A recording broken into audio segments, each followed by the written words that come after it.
Assalamualaikum warahmatullahi wabarakatuh. Selamat sore sahabat senator dimanapun berada. Sekarang ini kita kehadiran tamu istimewa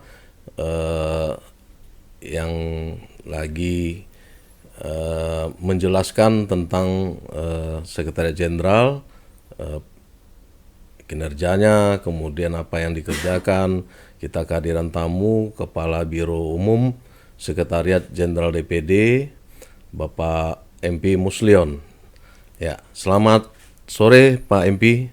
Selamat sore Pak John. Ya, eh, sahabat senator, belakangan ini kita sempat ramai pemberitaan tentang eh, renovasi toilet di beberapa media massa, sehingga kita perlu lebih menggali lebih dalam informasi oleh Bapak Kepala Biro Umum selaku pelaksana renovasi toilet tersebut ya Pak ya. Iya. Ya,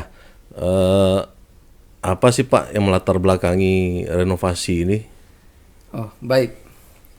Tapi sebelum saya menjelaskan tentang latar belakang, karena Pak John tadi menyampaikan ini lagi ramai Ya, di media mainstream gitu ya, baik online maupun yang di media sosial. Pertama, kita dari lembaga DPD RI, baik dari pimpinan kita, Pak Ketua, Wakil Ketua maupun anggota DPD RI, begitupun dari Kesekjenan, Bapak Sekjen, ya, Bapak Deputi, dan jajaran kita semua sangat mengapresiasi terhadap maraknya informasi yang beredar saat ini terkait renovasi ruang kerja anggota DPD RI beserta renovasi toilet. Kenapa kita mengapresiasi? Kenapa Pak Ketua juga mengapresiasi, Pak Sekjen juga mengapresiasi? Karena ini adalah nilai-nilai yang sudah kita tanamkan di DPD RI untuk menerapkan prinsip-prinsip good governance dan clean governance. Ya. Nah, dalam prinsip-prinsip tersebut kita mengedepankan yang namanya transparansi, akuntabilitas, dan profesionalitas. Nah, semua kinerja yang kita lakukan kita buka ke publik, kita informasikan kepada publik, dan ini juga sebuah wadah akuntabilitas publik biar masyarakat juga memahami, mengetahui apa yang kita lakukan di lembaga DPD RI. Ya.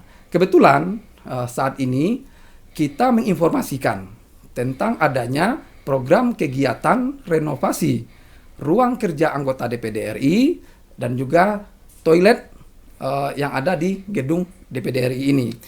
Informasi yang didapat oleh media, oleh teman-teman semua, oleh masyarakat itu tidak ada yang bocor, bukan bocor. Itu memang kita yang mengumumkan, memang kita yang ingin menginformasikan. Itu sebagai bentuk akuntabilitas kita dalam pelaksanaan program kegiatan yang kita upload melalui sistem informasi rencana umum pengadaan. ya. Sirup ya Pak? Sirup. Ya, Nah, oke. karena memang di dalam peraturan presiden ada untuk pengadaan barang dan jasa, kita harus menginformasikan kegiatan-kegiatan yang berkaitan dengan pengadaan barang dan jasa. Ini kan salah satu bagian dari pengadaan barang dan jasa. Nah, itulah kita upload sehingga semua masyarakat bisa melihat. Mungkin wartawan mengelis tuh, wah ini kok toilet ada 4,8, renovasi ada 14,4, tidak apa-apa. Sekarang kita akan jelaskan. Itu mungkin Pak John sampaikan tadi ya. Ya. Seperti apa sejarahnya kan begitu. Ya. Saya langsung. Silakan Pak. Itu berarti ya itu prinsipnya kita mengapresiasi kepada teman-teman semua bahwa yang sudah memberikan atensi terhadap informasi yang kita upload lewat sirup. Nah, sejarahnya ini panjang.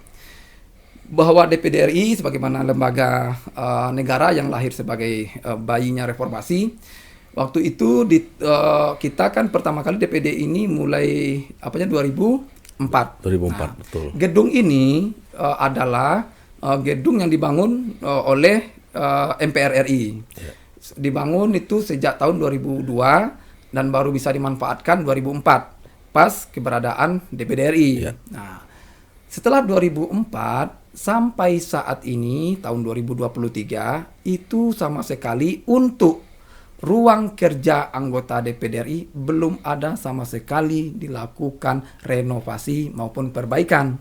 Belum ada sama sekali. Baik interiornya, eksteriornya, mekanikalnya, elektrikalnya, plumbing, instalasinya belum ada sama sekali. Berarti udah 18 tahun Sudah Pak ya? 19 tahun. 19 tahun? 19 tahun. Iya. Saya nggak tahu lah ke rumah Pak John 19 tahun masih. 19 tahun. Sebenarnya untuk permintaan keluhan-keluhan dan juga informasi-informasi, wacana-wacana untuk perbaikan itu sudah lama. Yeah. Bukan hanya periode sekarang.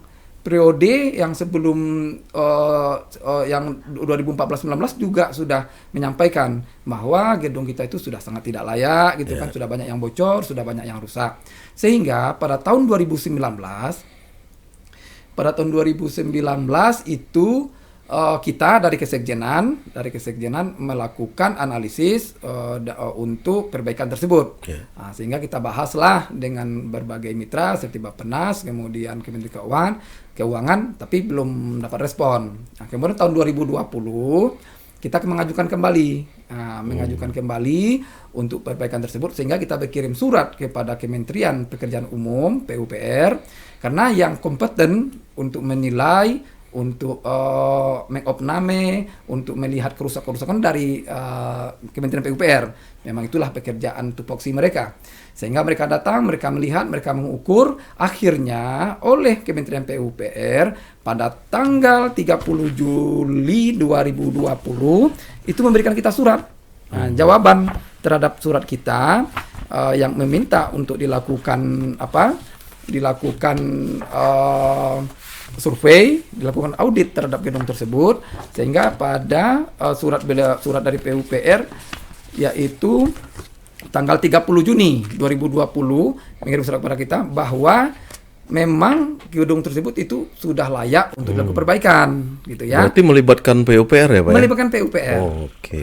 Melibatkan PUPR ya, melibatkan PUPR karena memang secara faktanya memang gedung kita itu sudah harus secara fakta kasat mata memang udah rusak, tapi kita kan tidak bisa menilai, bukan kompeten kita di situ. Bukan bidangnya lah. Bukan bidangnya di situ gitu kan. Okay, walaupun mungkin sini ada sarjana teknik sipil, sarjana, tapi kan mereka belum tentu bisa menilai kan, karena perlu ada alat-alat, perlu ada keahlian gitu kan, harus ada kompetensinya lah, keahlian. Akhirnya itulah kita minta Kementerian PUPR, sehingga PUPR mengatakan bahwa gedung kita tersebut perlu dilakukan renovasi ruang kerja anggota DPD pada Tower A, pada gedung A tersebut. Luasannya itu 6.720 meter persegi. 6.000. Nah, itu terdiri atas 4 lantai. 4 lantai. Kan di 4 lantai tersebut ditempati oleh 136 anggota saat ini kan. Karena kan kita punya 34 provinsi. 34 provinsi, satu provinsi ada 4 yang terhormat anggota kita, 4 kali 34, 136. Nah, tetapi bukan hanya ruang anggota. Nah, kan ruang anggota itu juga ada ruang staf pendukungnya. Ada ruang staf ahli, ada ruang staf administrasi, ada ajudannya atau sesprinya. Itu kan ada ruang juga. Nah, walaupun secara interiornya ruangnya itu kita blongkan, tetapi secara penggunaannya sebenarnya kan satu anggota satu ruang administrasinya. Jadi hitungannya satu ruang anggota, satu ruang admin, staf pendukung. Tapi memang nggak kita sekat, karena biar lebih luas begitu kan, jangan terlalu sempit. Nah, sehingga oleh PUPR diberikan analisis untuk 4 lantai tersebut membutuhkan biaya itu lebih kurang 16.712 juta rupiah. Ya, 16.712 miliar rupiah yang terdiri atas 4 komponen. Yang pertama, biaya konstruksi fisik itu 14 miliar 166 juta. Kemudian perencanaan konstruksi 1,2 miliar, biaya pengawasan konstruksi 981 juta. Maaf. Dan biaya pengelolaan kegiatan 285 juta. Nah, ya. Kenapa jadi 14,8? Karena kita mengefektifkan. Karena dengan 14,1 itu kayaknya juga belum bisa mendapatkan hasil yang terbaik. Sehingga kita mengefektifkan dari dari perencanaan kita kurangin, dari pengawasan kita kurangin, tapi tetap dalam indeks yang ditetapkan oleh aturannya PUPR gitu ya. Nah, sehingga didapatlah kemarin mungkin di sirup kita tuh 14,4 miliar. Nah, itu angka-angka tersebut keluar dari PUPR. Nah, berarti angka perhitungan itu sudah dilakukan oleh pihak PUPR, kemudian disampaikan ke DPD gitu sampai Pak ke ya? DPD. Berarti clear dong Pak, hitung-hitungan dari PUPR berapa, kemudian ada efisiensi dari DPD, timbullah dari 16 ke 14 Pak ya? Konstruksinya. Konstruksinya. Iya, dia tetap 16, penggunaan tetap 16, cuma kan ada 4 komponen tadi itu. Ya. Ada komponen untuk konsultan perencana, konsultan pengawas, kemudian ada pengelolaan kegiatan, itu memang sudah pakemnya dalam pengadaan barang dan jasa. Oh ya. Nah, itu sudah pakemnya, bukan dari kita. Oh, itu aturan juga yang menetapkan seperti itu. Siap. Ya. Nah, berarti kan udah jelas tadi itu Pak, bahwasannya renovasi ini sudah melibatkan PUPR. Ya. Kemudian ada juga peran dari Bappenas, kemudian Kemenkeu itu Pak. Oke. Baik, ini kan kita untuk mendapatkan studi kelayakannya kan, studi hitungannya kan. Nah, kemudian saya jelaskan sedikit, mungkin untuk apa itu sebenarnya digunakan nanti kan. Nah, tadi kan baru 4 tuh, konstruksi itu untuk apa saja. Nah, konstruksi itu ada digunakan pertama untuk komponen interiornya, untuk di dalam itu. Ada 2 komponen interior dan komponen mechanical, electrical, plumbing, MEP. Interior itu apa saja? Seperti langit-langit. Nah, langit-langit itu kan nanti mungkin Pak John dan kawan-kawan bisa melihat seperti apa langit-langit plafonnya ruang anggota kita. Ini saya perlihatkan nih, seperti ini kan. Udah 19 tahun. Ini langit-langit, ini yang sudah jatuh-jatuh ini. Nah, ini yang sudah jatuh, yang sudah jatuh ya, plafonnya ini banyak terjadi. Kemudian ada juga yang pakai selang gitu kan, ini diselangin airnya dari bocor di atas dikasih selang gitu ya. Ini baru plafonnya. Kemudian juga nanti dindingnya, dinding itu udah banyak yang robek-robek, udah banyak yang kelupas-kelupas. Kemudian lantai, lantai itu tadinya kita mau bongkar, tapi kita lihat karena masih baik bisa dipertahankan. Karena anggarannya kurang cukup juga, sehingga nanti kita akan treatment lantainya. Kalau ada yang sudah menjungkit, kita bongkar, nanti kita lem lagi, kita rapikan lagi, dan di atasnya kita lakukan rekondisi, kita kilatkan lagi, kita finishing dengan baik. Kemudian pembongkaran, nanti kan dibongkar semua di atas itu, dibongkar semua, kemudian pengecatan kembali gitu ya, kemudian baru dirapikan kembali. Kemudian juga ada interior melekat. Nah, sekarang kan arsip-arsip itu pada berserakan. Arsip-arsip berserakan, buku-buku berserakan. Nanti kita bikinkan lemari. Lemari yang melekat dengan interior yang mau kita renovasi. Nah, itu termasuk itu segala macam. Termasuk nanti ada estetika masing-masing daerah biar terkesan, biar nampak perwakilan daerahnya. Nanti juga ada tuh estetika interior yang menunjukkan jati diri kedaerahannya. Nah, masing-masing daerah itu ada nuansanya lah. Kayak Pak John dari Padang kan, kayak dari Sumatera Barat nanti. Nanti kita serahlah anggota mungkin menaruh nanti rumah gadang. Nah, misalnya dari Papua mau menaruh mungkin nanti yang cendrawasih gitu kan. Nah, jadi ada unsur estetika ke daerahnya.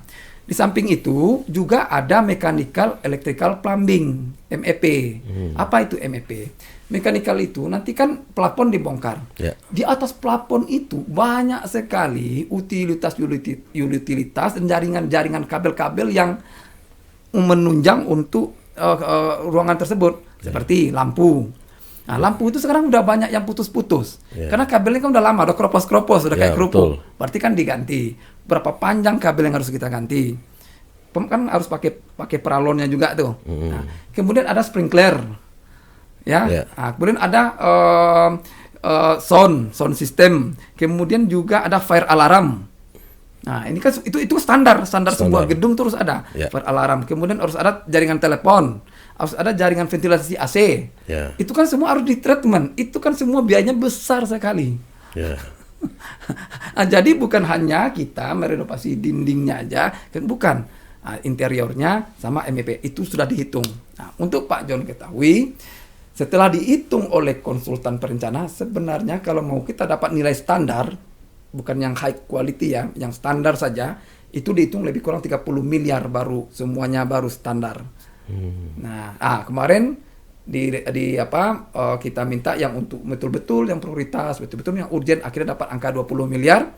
Akhirnya karena uang kita nggak cukup 20 miliar, hanya punya 14,4, ya akhirnya konsultan perencana menghitung kembali mana-mana item-item yang mungkin betul-betul kita bisa support untuk saat ini, yang betul-betul nanti sesuai dengan uang yang ada, begitulah. Alhamdulillah dari konsultan perencana sudah dapat menghitung semua yang kita minta, yang kita inginkan, alhamdulillah bisa terpenuhi. Walaupun ada beberapa titik-titik yang tidak bisa, seperti CCTV itu, karena ini belum bisa dulu. Nanti mungkin untuk lain. Kemudian jaringan kabel untuk support yang digital itu mungkin nanti Sindok yang akan support karena belum bisa masuk di angka sekarang. Itulah yang akan kita gunakan angka daripada 14,4 miliar tersebut. Ya, berarti hitungan dari konsultan itu lebih. Ternyata kita mintanya yang supaya anggaran kita segini dan bisa terlaksana gitu Pak ya. Ya. Jadi ada pengurangan-pengurangan. Berarti udah hemat juga dong Pak. Sangat hemat Bapak. Ya. Sangat hemat. Bahkan kita juga ada uang pengelolaan kegiatan kita kurangin, kita supportkan ke fisiknya. Karena begini, salah satu kenapa dia bisa seperti itu, karena begini, penghitungan kita ini kan di tahun 2020. Yang kita pakai itu murni tahun 2020. Padahal 2000 kan 21 nggak bisa disetujui nih. Karena 20, 21, 22 itu kan Covid. Nggak bisa kan, baru bisa disetujui untuk anggaran 2023. Nah, berarti kan yang harusnya tahun 2020 itu kan sebenarnya dalam harga ataupun perencanaan sebenarnya kan berlakunya satu tahun sebenarnya. Perencanaan itu hanya berlaku dokumennya untuk 1 tahun. Karena kalau lewat dari itu nilai inflasi itu sudah mempengaruhi harga. Harga berubah. Berubah seperti harga plafon, harga kabel, harga lampu itu kan udah naik semua. Kita tahun 2023 masih menggunakan perencanaan di tahun 2020. Nah, itu juga salah satu yang menyebabkan kenapa ini membesar begitu. Tapi ini bukan membesar, ini 14 ini itu udah sangat-sangat realistis. Bukan realistis lah, dikatakan udah sesuai. Karena hitungannya jadinya satu ruangan itu kan 50 juta lebih kurang. Satu ruang anggota itu 50 juta. Itu yang mau kita treatment interiornya, kemudian MEP-nya, jaringannya segala macam, termasuk juga interior melekatnya. Itu udah kita hitung. Nah, itu Pak John. Ya. Tadi bicara soal ruangan anggota, kemudian yang menarik lagi kan lagi ini toilet nih Pak. Oh ya, toilet ya. Ya, dengan harga 4 miliar lebih, kok masyarakat bertanya, kemudian media juga bertanya, dipakai kemana sih Pak 4 miliar ini gitu loh. Tapi saya mohon maaf, saya terlupa lagi. Tadi sebelum ini saya belum terjawab pertanyaan Pak John. Tadi kan setelah perencanaan PUPR udah ada nih. Tadi bagaimana dengan Bappenasnya begitu? Oh ya. Tadi kan kita masuk ke studi kelayakan kedua ya. Ada tahapan ketiga itu yang saya terlupa, yaitu kita melakukan yang namanya analisis proses perencanaan penganggaran. Nah, kan tadi sudah dapat tuh hitungan dari Kemen PUPR. Nah, sudah dapat hitungan dari Kemen PUPR, kemudian kita membahas di tingkat kesekjenan antara sekjen dengan anggota melalui PURT. Kemudian disetujui bahwa kita memang butuh untuk melakukan perbaikan renovasi ruang anggota.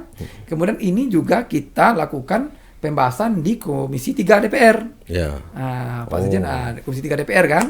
Komisi 3 juga menyetujui. Hasil persetujuan itu baru kita bahas lagi untuk di tingkat trilateral meetingnya dengan Bappenas, dengan Kementerian Keuangan, Dirjen Anggaran. Nah, Kementerian Bappenas itu kan sangat telaten, sangat rigid lah, sangat ini kan. Kementerian Bappenas, kemudian Kementerian Keuangan, Dirjen itu berapa kali sebenarnya pembahasan itu panjang itu, mereka meyakinkan, mereka melihat, mereka menilai. Nah, ternyata kan memang kalau udah persetujuan Komisi 3, sudah persetujuan Bappenas, sudah persetujuan Kementerian Keuangan, berarti kan itu sudah berjenjang tahapnya begitulah. Kali ini kan orang-orang yang kompetensi di bidangnya kan. baik untuk menilai kelayakan gedung, baik secara politis anggarannya oleh DPR maupun secara mekanisme penganggarannya melalui Beppenas dan Kementerian Keuangan, semuanya sudah kita lalui. Nah, makanya di tahun 2023 ini disetujuilah oleh Kementerian Keuangan dan Bappenas untuk menjadi DIPA kita. Ya, baik. Oke. Ya, kembali yang Ke toilet. Ya. Oke. Yang toilet itu memang kita ajukan itu di tahun 2022. Nah, kenapa kita ajukan? Karena biar sekalian tuntas, biar tidak tambal sulam. Yeah. Nah, kalau kita misalnya mengerjakan renovasi ruang anggota, kemudian tahun berikutnya kita renovasi lagi toilet, kan setiap renovasi itu akan mempengaruhi ruang-ruang yang lain. Ya, ya. Ya kan, akan mengganggu. Harus ada yang dibongkar lagi yang sebelah sini, lalu lintas terhalang lagi, waktu juga tidak efisien, kinerja anggota juga tidak efisien. Nah, makanya kita berpikir toilet itu memang sudah lama sekali juga rusaknya gitu loh. Nah, toilet itu sudah lama, sudah 2 periode sebelumnya itu juga sudah rusak. Nah, nanti mungkin bisa dilihat oleh oleh Pak John dan kawan-kawan, kita sudah lihat juga. Ini kondisi toilet kita itu, yang ruang anggota itu, secara interior fisik luarnya mungkin masih bagus interior fisik. Tapi apa masalahnya? Masalahnya itu adalah ini ternyata plumbingnya. Plumbing itu adalah saluran air yang ada di dalam bangunan. Plumbing itu kan banyak, ada plumbing besar untuk pembuangan, ada yang plumbing yang kecil-kecil untuk mengalirkan air ke berbagai alatnya. Nah, dalam satu toilet itu saya jelaskan dulu begini. Toilet itu nilainya itu dari sama ya, prosesnya sama ya. Kita ajukan juga ke Kementerian PUPR juga menjawab surat kita di tahun 2022. Jawaban dari Kementerian PUPR itu di tanggal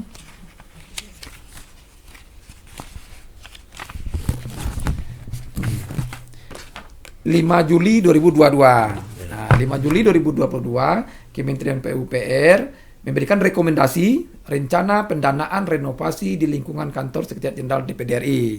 Nah, di sini ada angka untuk konstruksi fisik dari PUPR itu adalah 4,5. Nah, tapi karena kita rasa 4,5 itu kurang setelah hitungan kita kayaknya juga kurang memadai, makanya kita hematkan lagi nih dari perencanaan konstruksi, dari pengawas, dari pengelolaan kegiatan. Akhirnya sementara kita upload di situ 4,8 miliar, itu semuanya angka dari Kementerian PUPR ya. Nah, itu toilet kita itu ada sebenarnya begini, dari Kemen PUPR itu hanya sebenarnya hitungan itu untuk gedung A saja sebenarnya. Oke. Jadi ini kita mau lihat nih, teman, karena gedung B kita penyakitnya juga sama, rusaknya juga parah, gitu kan. Nah, maka kita juga mau treatment gedung A dan gedung B-nya. Tapi kita mau lihat dulu, ini kan baru proses perencanaan ini. Proses perencanaan. Nah, dari Kementerian PUPR untuk gedung A itu nilainya itu dari Kemen PUPR 5,5 sebenarnya. 5,5. Nah, itu gunanya untuk konstruksi fisik 4,5, perencanaan konstruksi 432 juta, pengawasan konstruksi 310, dan pengelolaan kegiatan 215 juta. Nah, kita kurangin ini pengelolaan kegiatan uang tim itu kita kurangin. Nah, kita masukkan ke konstruksi fisiknya. Nah, biar lebih manfaatnya lebih besar. Nah, bagaimana sih kondisi toilet kita? Nah, toilet kita ini kan di gedung A itu ada 4 lantai, gedung B 4 lantai. Masing-masing lantai itu memiliki 4 ruang toilet. Nah, 2 sayap kiri, 2 sayap kanan, kan begitu kan? Nah, sayap kiri ada untuk toilet laki-laki sama toilet perempuan. Sayap kanan juga begitu, laki-laki dan perempuan. Nah, ruang toilet itu apa saja sih isinya? Nah, ruang toilet itu isinya ada 3 wastafel, ada 3 urinoir, ada 2 kloset, ada 1 ruang wuduk. Kemudian ada masing-masing ruang itu 9 pintu. 9 pintu. Ya. Total toilet berapa sih, Pak? Semuanya? Total toilet itu semua 32. 32. 32. Banyak. Ya kan. Ini bukan satu toilet Pak John. Ya mungkin dikirain satu toilet kali Pak, gede itu kan. 32. 32 toilet. Nah, makanya saya hitungin nih, ya. Jadi kalau untuk peralatannya saja, peralatannya mau diganti kayak wastafel, urinoir, kloset, itu kan masing-masing ada 9 tuh masing-masing ruangan. 9 kali 32 kan 288 unit. 288 unit. Belum pintunya itu kan nanti udah banyak patah-patah yang rusak-rusak gitu kan. Nah, itu ada 128 pintu. 128. Iya. Itu baru fisiknya kan. Yang akan besar itu nanti adalah ketika kita mau membongkar plumbingnya itu. Oke. Kan sekarang masih bagus seperti ini nih, misalnya bagus. Nah, nanti itu kan dibongkar. Karena saluran itu di dalam kan, dan itu kan terkoneksi dari lantai 4 ke lantai 1. Di dalamnya itu kan harus dicabut, harus ditanam kembali, harus diganti kali semua. Karena yang rusak itu memang yang plumbing dalam itu. Sekarang kan gini, kita lihat ya, hampir semua toilet itu kan cuma satu yang berfungsi.